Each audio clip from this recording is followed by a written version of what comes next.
group of panelists.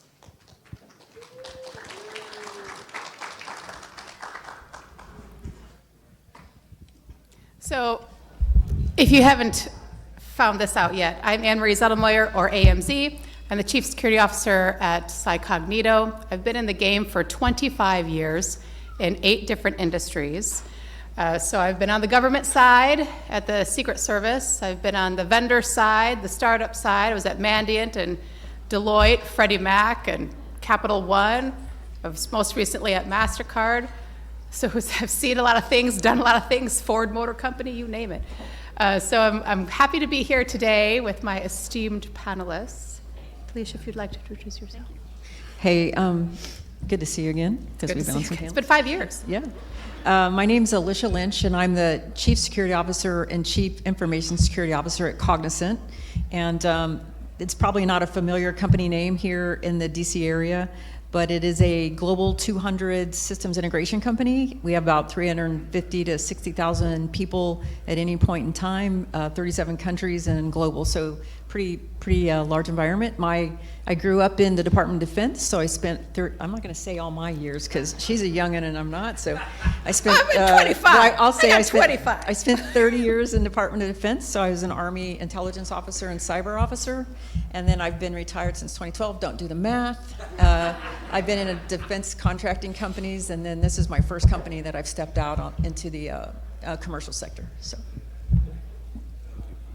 So hello everyone, how everybody doing this evening? Let's get alive, let's get alive. Okay, so I'm Montae Brockett. Excuse me, Montae Brockett. I'm a Chief Information Officer and Chief Information Security Officer, Department of Healthcare Finance. What we do is deliver healthcare services to district residents across the area. I'm also in the cyber operations at Department of Healthcare Finance. We deal with a lot of eligibility determination, a lot of GRC programs, and also cybersecurity programs. And I look forward to the discussion with you all and look forward to meeting you all after this event. Hi, good afternoon. My name's John Fowler. I'm the Chief Information Security Officer at a company called Consilio. We are a legal technology and electronic discovery provider. So what that means is we work with corporate legal departments as well as law firms to help house and present data involved in litigation. We've got offices all around the world. I've been with the company now coming up on 20 years. I cut my teeth on digital forensics, was a testifying expert for a number of years, and then had the either genius idea or extreme misfortune to ask what our company was doing from a security perspective, and was told, why don't you figure that out? So, since then we've grown, we've got a pretty good team now, but it's great to be here this afternoon. I'm Christopher Carter. I'm the Chief Information Officer for WSSC Water. It's the Montgomery County and Prince George's County Water Authority and Utility.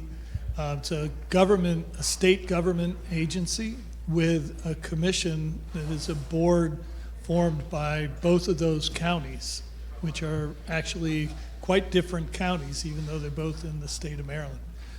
My background is I've been with most of the big commercial companies that vendor to the government, the federal government. So Lockheed Martin, SRA, which became GDIT when they purchased, SAIC, several others, and various agencies, including a long time at the State Department, where I served as the technical director for cybersecurity for diplomatic security.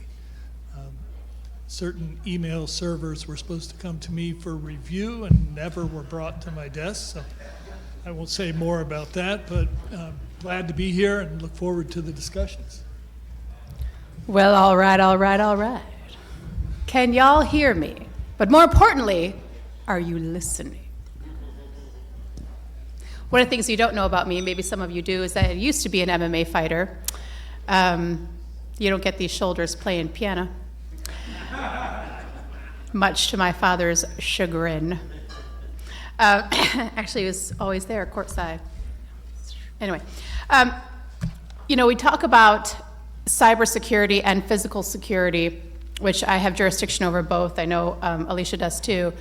What's interesting to me over this past year is the heightened attention on nation-state attacks. I was just at a dinner in London this past week where we talked about cyber-physical and the kinetic ramifications of perhaps a cyber attack, the kinetic being physical systems rather than just a digital war.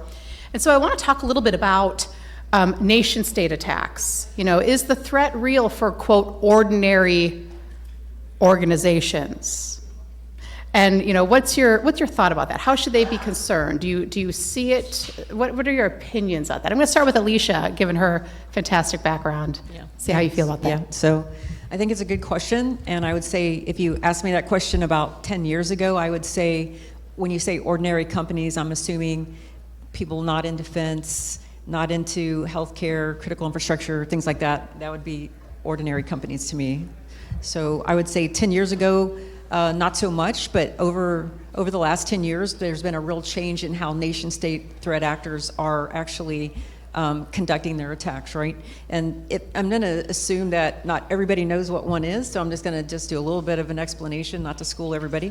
But nation-state actors are actually threat actors that are supported by a national government, right? And the four biggest ones that you all know are Russia, China, Iran, and North Korea, and I would say pretty much in that order as well. So those particular countries do sponsor a lot of activities, and they used to predominantly sponsor it for gains of like understanding what are most countries' governments, what are they politically thinking, what is a particular administration, especially in the United States, what are they doing, how are they gonna, come at us, trying to get information like that. Also military, secrets, anything secret, they're definitely interested in what we're doing. China is a big nation state actor who is all over us on the Department of Defense side, and if you look at their military, their aircraft they have one that's identical to our F-22 Raptor because they stole every single bit of it. So if you look at their Navy, their littoral combat ships are exactly like ours. So they steal information from us because they don't have to put in all the billions of dollars of R&D and all the time, and then they have the exact same capabilities as us. So those were their motivations, a long time ago, and those still are their motivations. But a lot of the nation-state actors are now heavily involved in financial crime type activities because they're trying to get money to continue to do the things that they need to do. So they've moved into that space pretty heavily. And I would say that over probably since SolarWinds, everybody's familiar with that, right? The reason why I think that even small, ordinary, not even small, medium-sized, ordinary companies that aren't in these military spaces, defense spaces, financial spaces, still need to be concerned and trying to prevent attacks because of things like SolarWinds, right? When SolarWinds kicked off, SolarWinds was done by a nation-state actor. That was Russia. That was the entity that did that was Nobelium. And when they attacked SolarWinds, Kevin Mandia from Mandiant was the first one to disclose that, right? It actually impacted over, I don't know the exact number, over 17,000 companies, right? And those weren't all companies that were involved in the government or in the financial sector or in the healthcare sector, which normally those nation-state actors target. These were normal, ordinary companies. So I think that really changed my perspective on it, and I think a lot of the industry as well, right?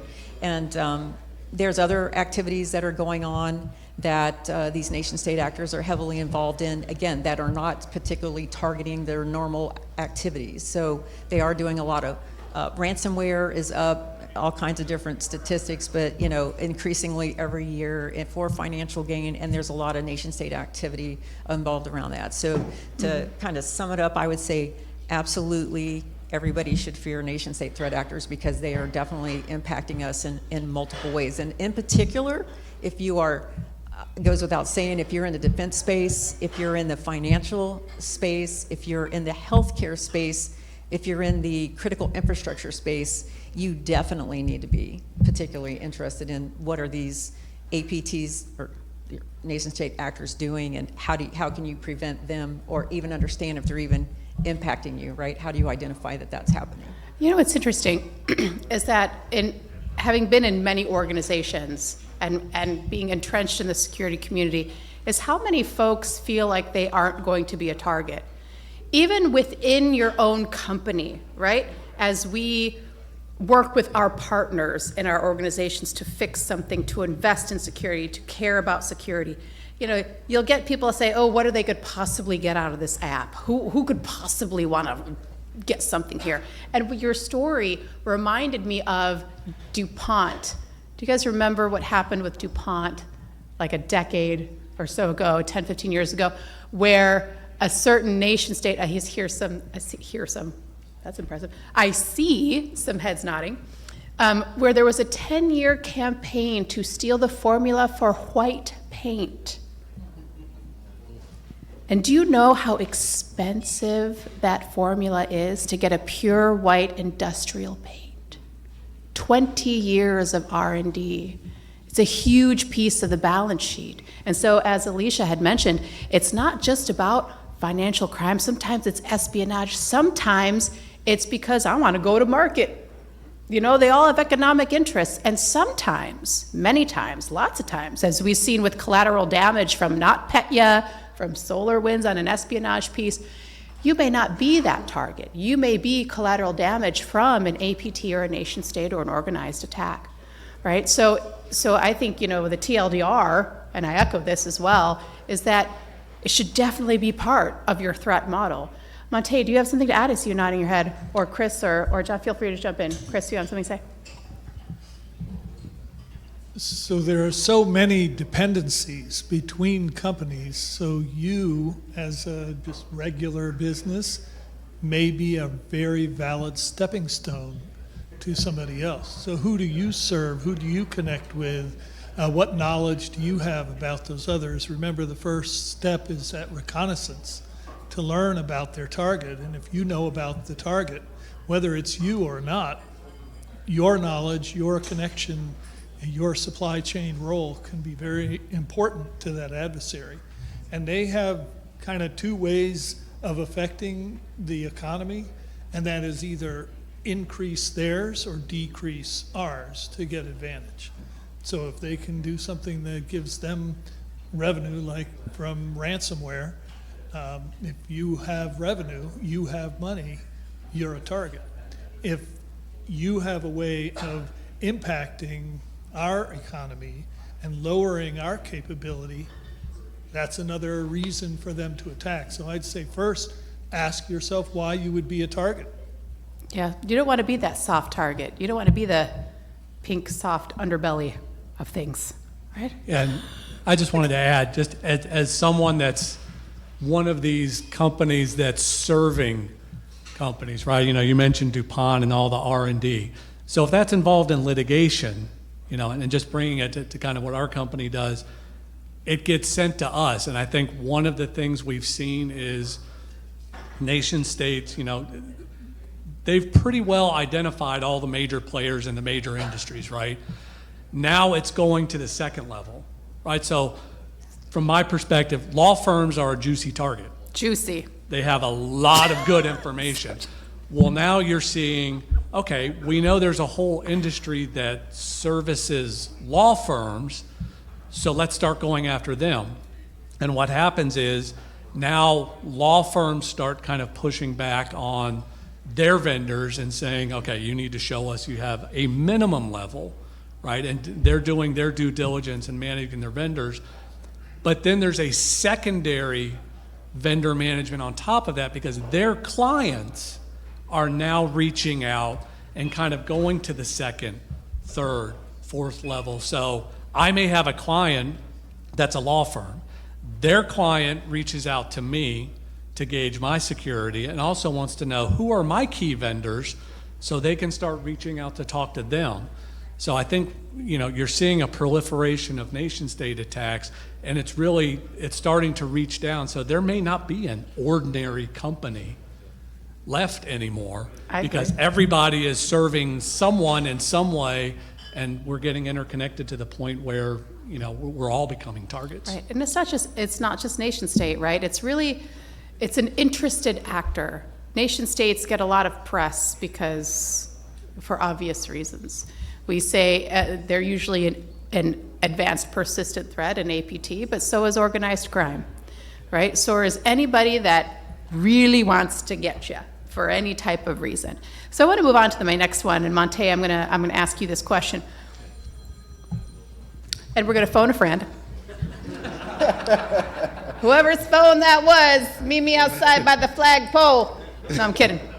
I'm kind of not. So, I told you we're gonna have fun. Okay, so there have been several major vulnerabilities that have come up in the past few years. Oh my God, Log4j! I did a whole keynote on that, and how that personally funded Jersey Mike's because I ate hoagies the whole time.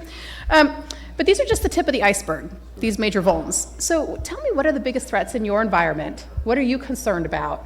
And I'd like to take that to the rest of the panel too, but I'm gonna start with you, Montae. So I guess in our environment, I think the one biggest concern is the human element. I think organizations need to focus there internally, and also, when we bring in new technologies, make sure we training the actual staff to be able to run these technologies.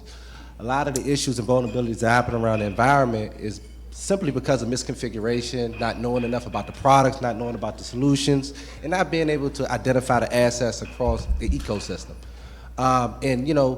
I've looked at, try to put up S-bombs, and I think we all know about them, software bill of materials, around our environment to be able to identify or readily identify software packages that might have vulnerabilities. I think we, as organizations, are reactive in the way when we're trying to identify those softwares with vulnerabilities. And we see a new vulnerability that comes through CISO or through CVEs or common vulnerability scoring systems. But we never really can pinpoint where that software package it is in the ecosystem because we're so disparate in the systems that we use. And since we have hybrid environments, cloud resources and on-prem resources, it's making our job a little bit much harder to be able to identify those actual patches. I like what you said, Montae. I like everything that you said. I agree with it. When we talk about human element a lot, what's the first thing you think about? What's the first thing somebody would say? Oh, phishing, right? But really, part of phishing, that's true. Is absolutely true. But it's so important to recognize that we have got to train and equip our people how to use the systems properly, how to config securely, how to make it easy for them to do so. Don't get me started on the old days of AWS where you had to click a radio set button. Do you know how hard that is for a human to remember to click that button every time before they spin up an S3 object? Why do we do that to them? Why don't we lock it down in the beginning so they can just spin it up and know it's going to be safe? Why do we do that? We got to do better. So I love that you mentioned that. And also when we're building our stack, good Lord, let's build the stack where we can actually enable our humans to operate the security tools in an effective manner. So it's not just teaching them how not to be phished, but it's teaching them how to be secure and what type of responsibilities they have with the technology that's entrusted to them. Great. Jonathan, what's up? I think, thinking about, all the vulnerabilities that pop out, what somewhat keeps me up at night, we're a Microsoft shop. And Microsoft has more and more, not just for security, but across the board. We have thousands of SQL servers spun up. And what concerns me is that when Microsoft one day announces there's a vulnerability in pick your product, whether that's Windows, SQL, server, and then, we're off to the races because we've spent a lot of time and a lot of money kind of centralizing on one technology provider, major one, right? And if you're talking cloud, either Azure, AWS, when those get hit, that's when, everyone in this room and probably everyone we work with will all be talking to each other 24/7. It's the hoagies. We'll be eating the hoagies. But it's not even just popped, right? Misconfigured. Yeah. And it's, I think SolarWinds gave us a taste of that right? Because, all of a sudden, everyone had SolarWinds installed, and we're all trying to figure out, oh, crap, let me get this taken care of. And I just, look, a lot of us in this room probably have received several phone calls / emails from Microsoft because there's a new Defender for insert whatever service they're renaming Defender to something. And this kind of move towards consolidating, and especially in security, Google and Microsoft are now going to buy up everything. And if we move to these kind of giant technology stacks, we leave ourselves open. That's a good point. Alicia, you have something to add? So I definitely agree, like we're kind of laying out things that you all already know around, phishing, vulnerability management, like everybody, typically if you Google it, phishing is the #1 way that threat actors get into environments, but a close second is vulnerabilities, open vulnerabilities facing, internet-facing activities, because it's even a simpler way, because most threat actors are pretty lazy and they want to get in as quick as they can, right? So that's become a close second. But if you take all these different, we can all sit here and name all day long different vulnerabilities that, that threaten us. But I think for me, what is most important to me is my ability to detect something is happening and be able to investigate very quickly and be able to start to remediate, right? So everybody's familiar with CrowdStrike 11060. I live by that. And every single company I've ever been in, 11060 is my #1 metric. And so I would say that the biggest threat for me is my inability to be able to respond in 1 minute, investigate in 10, and get it remediated in 60 minutes. Because the threat actor, if you can't do that, they're going to get in and they're going to start getting a foothold, moving laterally, and things like that. So that's my biggest focus, and that's where I put most of my energy, my operational energy. Yeah, so you may have also heard that as mean time to remediate, mean time to detect, mean time to remediate. So being able to see the threats and decision them quickly is really reliant on whether or not you have good fidelity of data, whether you trust your systems, and whether you trust the choice of the action, right? You have to have confidence in that decision to act quickly. And so I think it's really, really important and great that you're focusing on that because it's a game changer. So a real quick other area is we recently were contracting with a software vendor who was going to provide us a hosted service. And we asked them, well, what's your security profile? They said, well, we're running on AWS, infrastructure as a service, and they're FedRAMPed. So clearly, security is taken care of. Did anybody see CNN yesterday? That doesn't even come close don't because know. infrastructure as a service, clearly in AWS's contract, it says we're not covering all of your user level, all of your application level, all of that. That is on you. This vendor tried to tell us, don't worry because it's FedRAMPed infrastructure. And Oh, it so hurts my feelings. in They that take contract- because it's a shared responsibility model, right? So anything above the hypervisor level. So, It's so us. my point is contracting. You've got a right into your contracts from both sides. Whatever's not in the contract, do not expect it. Yes, please put clauses in there for them to remediate their issues. Please do that, because unless they like you, and sometimes when they do like you, they still won't fix it. So please, do yourself a favor and put that in your contracts. I'm going to move on to the next one. And I'm going to start with you, Chris. What are the real-world impacts that an attack could have on something like your types of systems? And what would it mean to your business? Tell me what that would look like.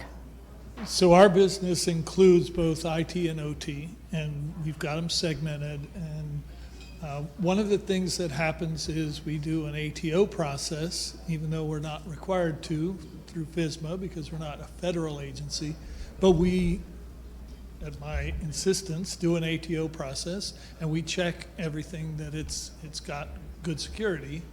We've got a reduced set of controls. We're not using the 700 or so controls in 853 for a moderate system. We're using more like the CIS 20 or 19 or whatever number they're using today.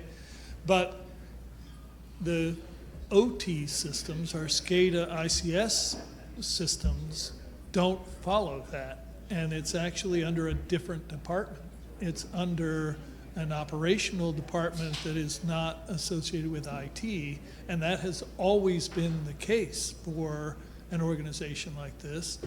And now that OT is enabled with IT and is becoming much more cyber physical, it's a lot harder to change that culture. And so now, if there are any connections, if there are data needs, we've got data feeds coming from that ICS network, we have to insist that it's a diode. We don't want our risk as an IT portion of the organization to put their portion at risk. So even if they don't insist that it's a diode, we insist it's a diode. So that's one of the items, but that worst case scenario is that their systems are compromised and they haven't really done the DR exercises that we do for our IT systems.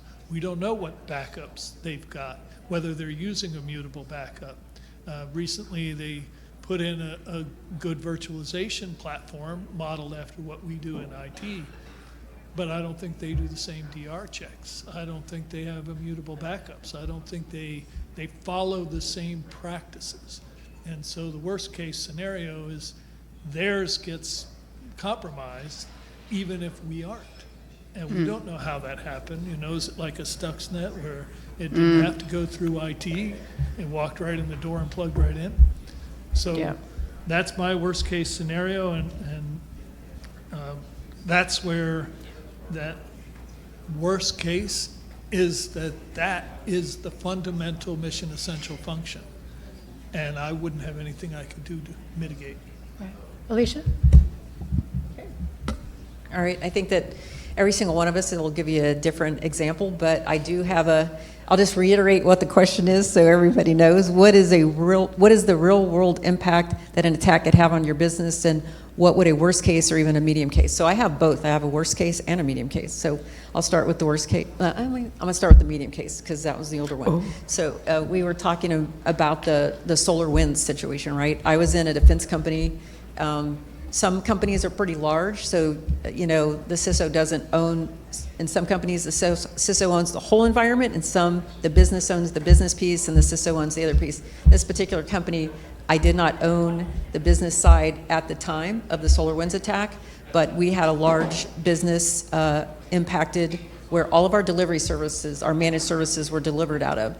The SolarWinds, by the time Kevin Mandia announced that they had been impacted, SolarWinds, the Russians had already been in SolarWinds for I'm not sure, 9 months or more. So they had already been actively in a lot of networks. And this particular network at this company I was at, they were actively in that environment. So by the time, we got the SolarWinds, all the IoTs and everything, and we ran it on that environment, it was totally compromised, like a complete compromised situation. So the good part of it is that there were backups, right? There were offsite backups. And so we were able to just we had to blow away every single bit of that environment. It was a large business delivery environment. So all the hardware had to be taken out. Everything had to be replaced.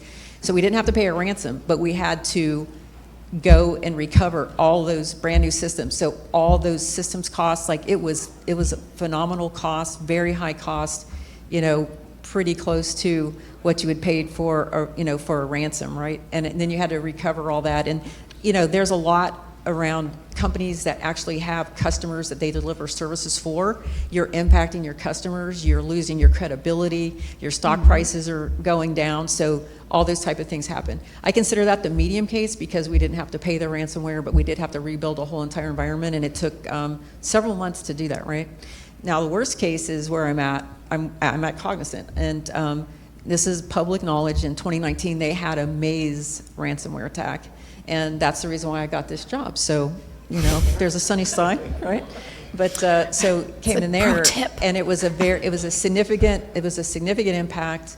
It was contained in the corporate space. Now I told you it's a global company, very big space. It was contained in the corporate space. So again, the silver lining in that is that it did not impact any customer environments, right? But as soon as it was announced, because the CEO at the time was super transparent, and that's really the best that you can be. If you have customers as transparent as you can be with them, that you need to do that. He was, transparent with the customers, and the second they found out, they all disconnected, which is, I would do that too. I would definitely disconnect from a customer who I knew was impacted and vice versa, right? So that did happen. And I'm here 4 years later, and I still deal with some of our biggest customer CISOs because they're still I have to walk them through every single thing I've done since I got to Cognizant to show them how did we remediate it, how did I make sure that I cleaned it up, what are my best practices. We didn't have a framework when I got there. I picked NIST cybersecurity framework because from defense, and I think it's great. So you can go to 800, 171 or 53. So I, walk them through all that kind of stuff, and I have to show them, I have to give them confidence as the CISO of the company that they can continue to do business with us. So I don't know if that resonates with any of you all, but it is, super important. First thing that you have backups, right? And it's on an air gap place where it doesn't get impacted and you'll be able to recover it like we did at my first company. And then the second piece is just being super transparent with your customers and just having them go through the journey with you and let them know, how well you're doing in recovering from the impact that you had from a ransomware attack. So, this is interesting. Well, all of these responses have been interesting. The things that I pick up on this is that the power of storytelling, right? Because that influence is key into helping your partners know that you understand them, so that you're walking through scenarios with them, and you stop getting this reputation of, or we stop getting a reputation of the land of no, now, now. I just use my Midwest, now, nah, no. I used to be an accountant. These are the jokes. Get over it. So, how do we get past this? This is, I don't drink beer. I drink scotch. So how do we get past the land of no? And I think being able to tell the story of what the impact could be so that we partner with them and give them the information they need to make the choice on whether or not to accept the risk. So they look at us as partners and advisors instead of dictators and curmudgeons all of the time, right? That's really important. And the other thing that I thought was interesting about the stories that you guys just shared was that you ever realize when it happens to you, right, there's a breach, right? Or you're walking across the street, you get a close call or something, right? Like just even personally, for a little while, you don't go out in the street real fast, right? You're super cautious. But then you just the longer you get away from the incident, the more risks you take, right? You forget when it happens to you because you're like, I got this. Your customer don't forget. Your partners don't forget. And so when it's been out in the news, whether it's 5, 6, 7 years old, they're going to ask those questions. And we're going to have to be prepared to say how we've improved and be able to say that with integrity, because trust is everything, right? Whether or not you're a vendor or a buyer, everybody's a vendor. We're all in business. We're selling something. So that trust is so important. And as folks that are responsible for that trust in a lot of ways, right? We have constantly be able to reassure and continuously earn that trust. I'm going to pivot to the next question, and I'm going to start with Jonathan and then go to Montae. So I'd love to discuss what the shifts have been in the past year or two in security for you guys, not just for you, but within your customer base. I know, Jonathan, you have a large customer base aside from being, your company does, aside from being the CISO perspective. But tell me how things have shifted for you. Are you seeing more trends of proactive security, trying to thwart? Or are we trying to react instead? Do you see a balance, or what are you noticing? Yeah, so a couple of things, I guess. First, internally, right, what we've done and what we've seen, there's much more of a shift, as Alicia was saying, towards detection, right? Detect, identify. We've put a lot of resources into that. I think I've got somewhat of a unique perspective, I think, given all of the clients, several in this room, that we deal with. I get perspective into what their security posture is. And it's fascinating by industry, right? So financials take one approach kind of in general. The law firms take an approach. Tech, given the sensitivity of some of the IP, you would think they would take a more stringent approach. They're actually some of the most lenient that I've worked with. And I'll give you a perfect example. You know, I see the contracts that we sign with all of our clients. Now, it's never on our paper, shocker. You know, that they're never going to use our contract. They want to use their own. So I get to look over the security requirements. We work with a number of, I'll just say, the top 10 tech companies in the world. The language that they use is, you know, they're very generic about everything. You know, do you have an information security program? Yes. You know, if there's an incident, notify us within 72 hours. I read these things and go, are you bleeping kidding me? 72 hours, if I've got a vendor that's been hit, I want to know at least within 24, if not 12, if not immediately. But one of the things I think I've seen, and this is the other point I wanted to make, as we work a lot closer with our own lawyers and with our own kind of partners in the business, there's this, you know, we talked about you get hit and then you're securing everything, and then as you move away from being hit, you're lax. I think if you've never been hit, it's a theoretical construct for you, and then it's like, okay, well, yeah, we get you want to be notified within 24 hours. It's a little onerous, so we'll dial it back to 72. We're fine with that. We're fine, you know, you have a program, you're using some framework. We don't even care which, ISO, NIST, CSF, CIS, whatever. But it's odd to see some industries move away from kind of tightening the grip on their vendors and on their vendors' vendors. Interesting. Montae? Yeah. So simply put, my perspective on it, you know, basically as a consumer of the services in cybersecurity, working for a public organization, you know, we're consumers of it. So we look at it from the perspective of, you know, how can we protect those resources and how can we protect our users? And I think, you know, when we look out to our federal partners and they come out with new frameworks like Zero Trust, and we all hear it in the news so much, but what did it really mean? So it's taking that, you know, network perimeter idea and turning it into an identity and attribute type of security control, where you're starting to tagging those identities and those resources to be able to implement conditional access policies. So when we say, okay, well, is it reactive or is it proactive? I think from my position, in my perspective, we're being proactive because we haven't, you know, been through, and right now, a cyber-related incident.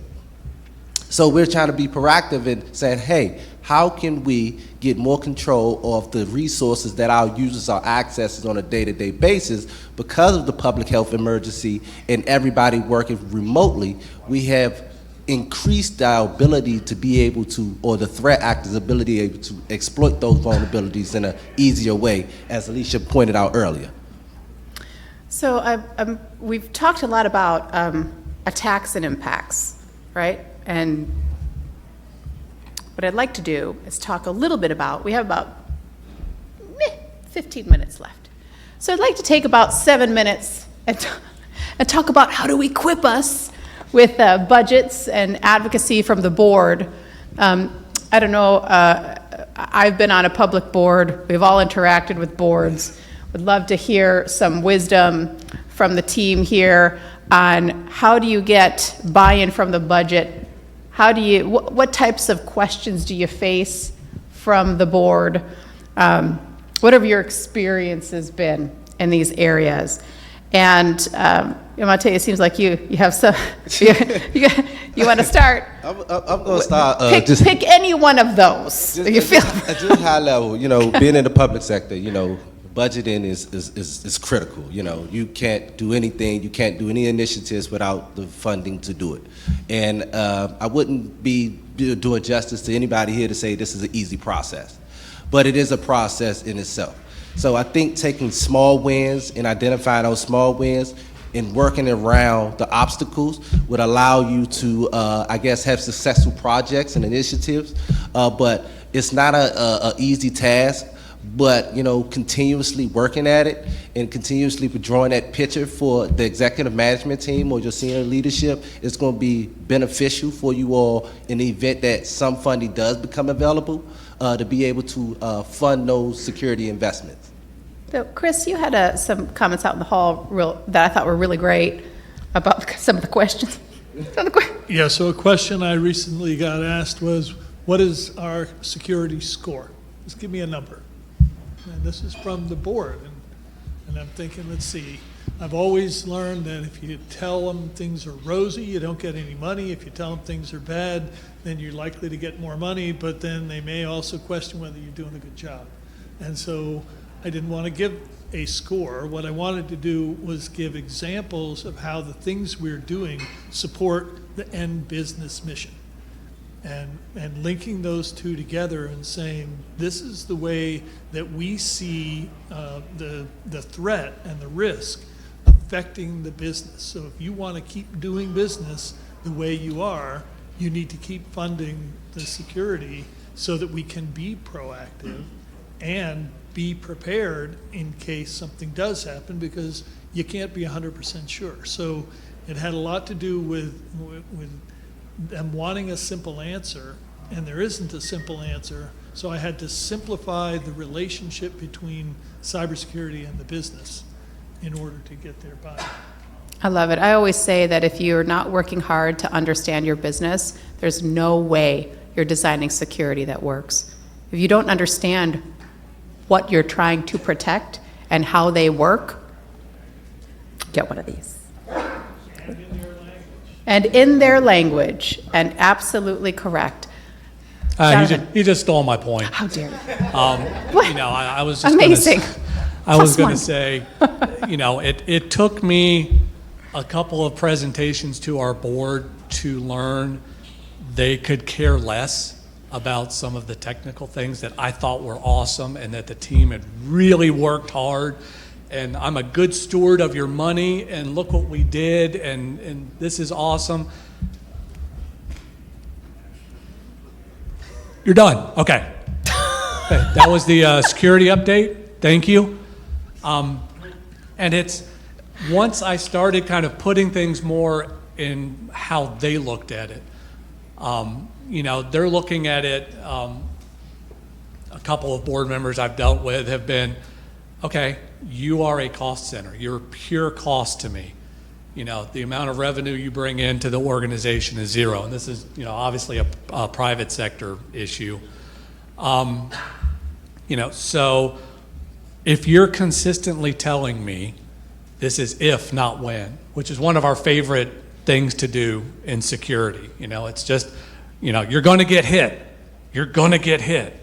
The question that was posed to me was, if we're going to get hit regardless, why do I need your department?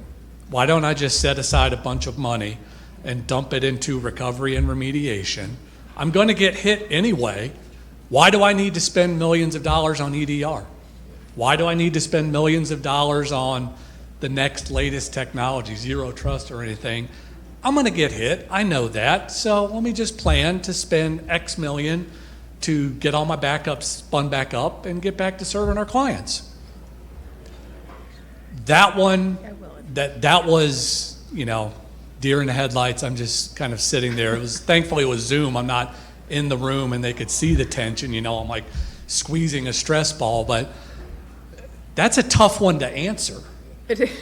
I mean, that is a very pointed, tough question to answer, and you can't, kudos to you for asking it, I'll throw out some stats, oh, we had this many attacks and this, and here's what I've seen. But, I think you need to be prepared to get questions like that and to understand how the board is looking at you and looking at your function. And just to round out the shared experience, Alicia, I'd love for you to give your perspective, since you're, obviously you're the CSO, but you also have insight into a plethora of different companies as clients. What do you see happening with budgets this season, since we're all sort of in a tight economic situation? What are you seeing? So yeah, I actually, since I've been 10 years in the outside the military, I haven't seen a company that gives you just a ton of money every year, right? It's not like that. It's always flat, flat, flat, flat, flat. And I think that, even though we're tightening our belts, everybody is because of the economy, what I'm seeing is that we're just going to remain flat. I don't think no board would take away money, because then that would show you could almost directly link negligence to them if you're doing something like that. So I would say pretty boring answer, but things are probably staying flat. Yeah, in other words, y'all are not alone, okay? When you get frustrated about budgets and you feel like you're not getting funded. And let me just say that, in my experience, even when you don't have an increase of funding, it doesn't mean that there can't be an increase in effectiveness, right? Because there are a lot of things that we can do to be better stewards of our tools. Sometimes it might mean a swap in a tool. It might mean investing in areas that are more important and really understanding what those are versus edge cases or what have you. So these are all shared experiences. And I bet that one of the things that is going to come out of conferences like these, when you start networking with people, is you'll start to learn that you're not the only one that has gone through this. And I guarantee you someone else has solved something that you're working hard to figure out. So do yourself a favor and make sure that you're reaching out to the people that are here. You could hit me up on LinkedIn, ask me a question that you want. But the folks sitting around you, the folks sitting on these panels, this is a wealth of knowledge. It's 120 years of experience just in these 5 seats, let alone what's sitting over here. And look, we just be proud of it. Okay. So, lock arms together and build this community, because it takes every bit of knowledge to learn from each other. And so with that, that's a good segue. And I'll open it up to any questions. We have 7 glorious minutes. And I'll start with Amit. It's Amit, yes? Anil. Yes, Anil. Can you guys hear me? Yeah. Oh, yes. Your voice carries. I appreciate it. This is Alicia. So you have been with DoD, and DoD has, DoD has a global workforce. They have people all over the country. So they are also dealing with supply chain. They're dealing with security aspect at a more elevated level. And now you are in private sector. How does that experience from DoD, especially in the security side of things, translate into the private sector? And you already mentioned about the budget. It's always going to be flat for few years. We provide, you must have heard about CMMC, which is, cybersecurity maturity model certification to secure the defense industrial base. Would like to hear from you your take on, from your perspective, how it translates into Cognizant, its diversified global workforce, and the most important security aspect that you think you are more concerned about. Thank you. Yeah, okay. So it was traumatizing going from defense to the commercial sector, I have to say, right? And I think what was good, though, was going into Cognizant after a pretty significant breach. There was a lot of money being spent on the right things. Every big 4, KPMG, EY, Booz Allen, Mandiant, Stroh's, all these big companies had been in there and left their great ideas, on the doorstep and everything for things that need to be done. So that was one of the good things about it. But and I mentioned that I got this job because I was from defense, right? Because the company, the board and the CEO said, look, we want stronger security, right?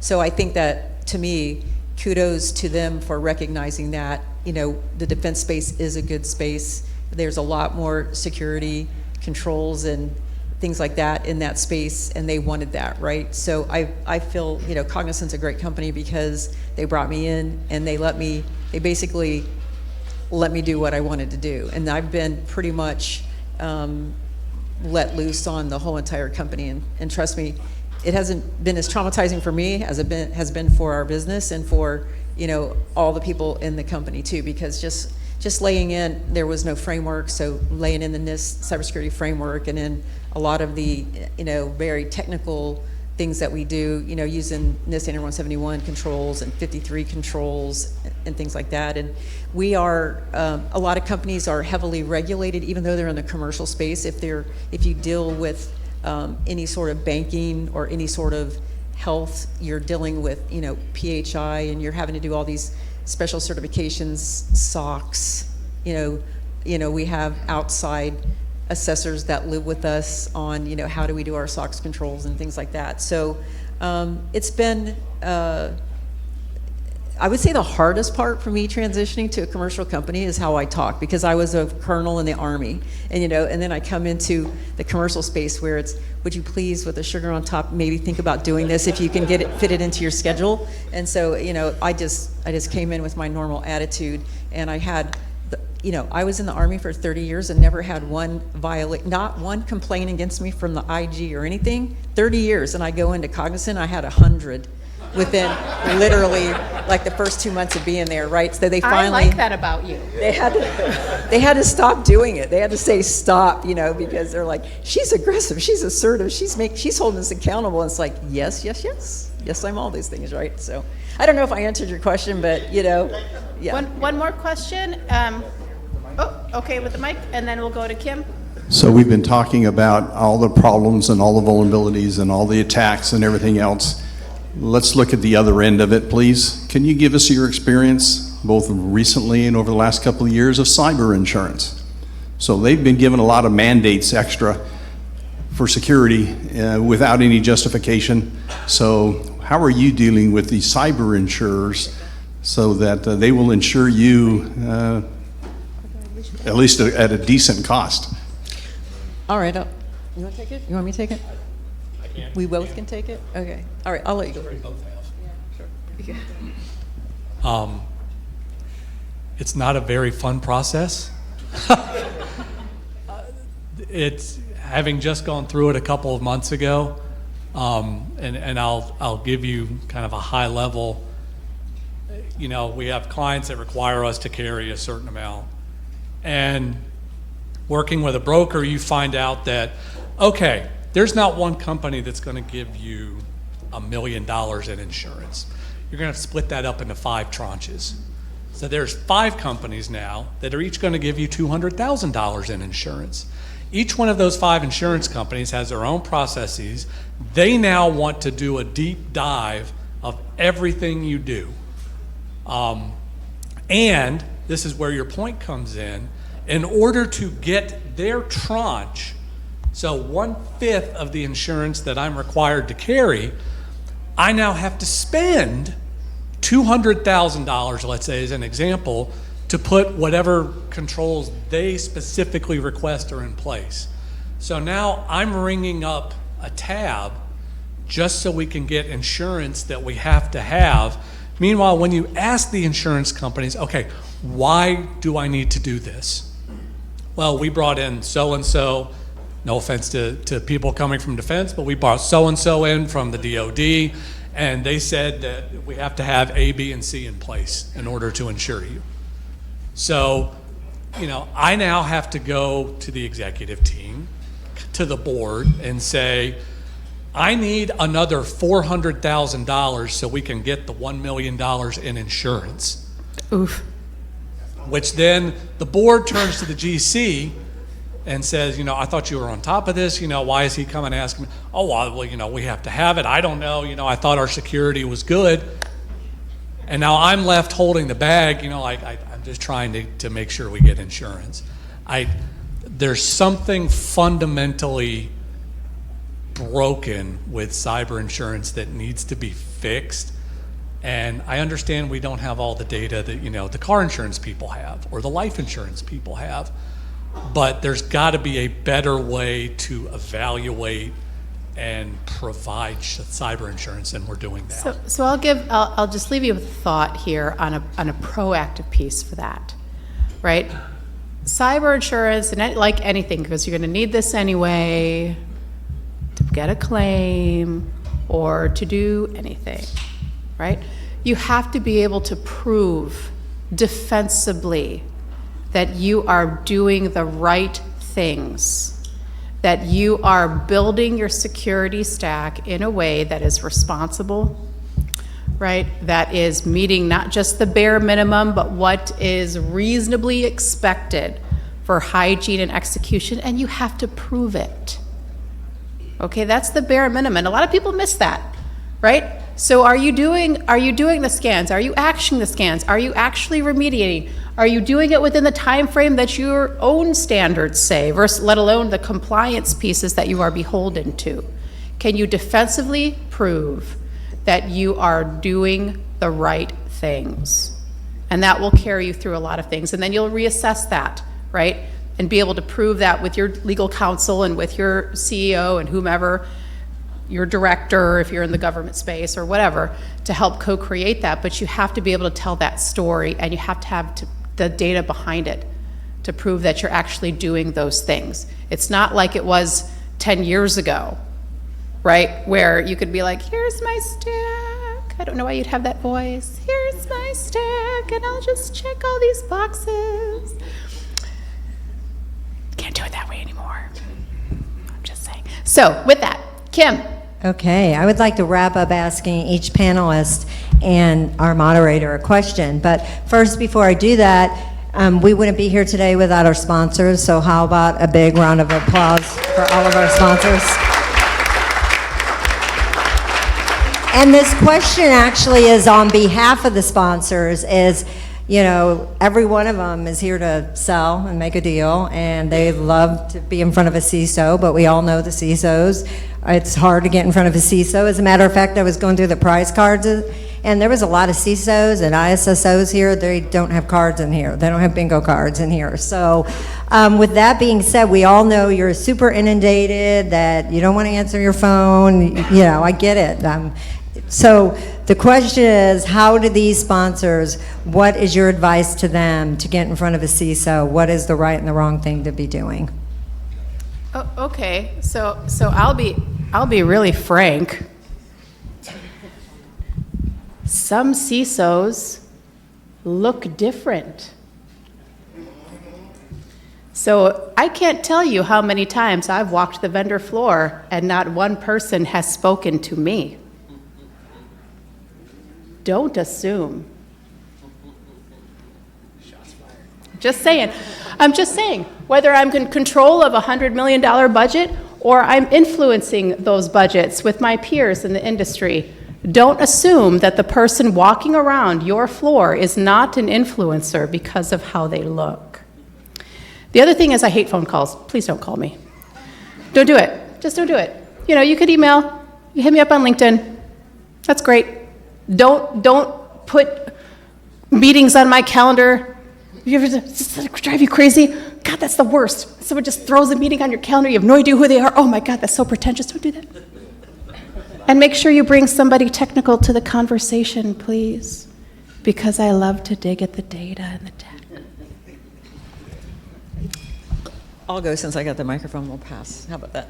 So I would say that, so I have 2 pet peeves, right? So probably shouldn't hit pet peeves of CISOs and CIOs, whoever you're catering to. But my first pet peeve is when a lot of vendors hit me up and ask me IT questions, right? I'm a CISO, so they're asking me, do you have end-of-life systems that you want to get rid of? I can help you do that. Do you, when they're asking me questions that's not my space, then I just wonder, what are they thinking? Why would I want their product? They need to be talking to the CIO, all right? So that does happen quite a bit. It's quite shocking. And I would say the second one is that there's a lot of companies that are eager to get into big companies, and I've actually given some vendors an opportunity to do like a prototype or run in a small space to see if they can scale to the size, not to the size of the company that I have now, because it's huge, but to even like a medium-sized company of like 75,000 people or something. And a lot of times the products, they fail because they can't scale. So like I would say, know the limitations of your product, and don't be going for big fish because you think you're going to make $1 billion. You're going to be one of those, that conversation we had today, or you're going to make $1 billion off of one big whale. But I would say, know the limitations of your product, because I've definitely been a test bed for some companies who said they could definitely scale, but they couldn't scale. So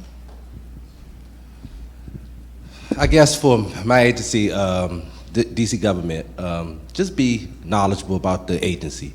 Do your research. All of this information is public. It comes down from the federal government through law. And agencies have to implement these programs and these services to meet, the states or at the local level, the residents. So just do your homework. Set a meeting up. And be prepared.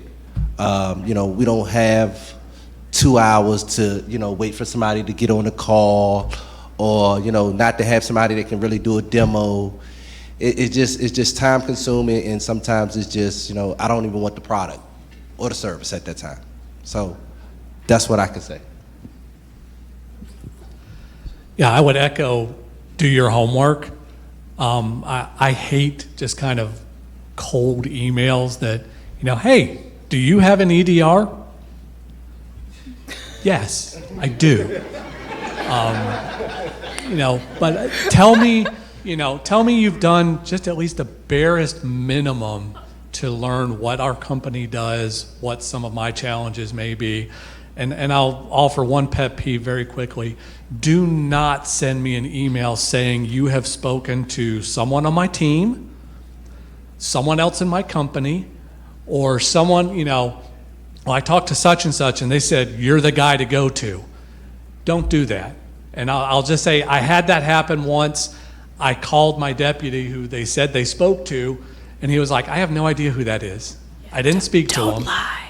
So, yeah, don't lie. But if you want to talk to me, it's all out there. You can find out how to reach me. That's part of the doing your homework part. I'm not going to help you, but it's pretty easy to find out.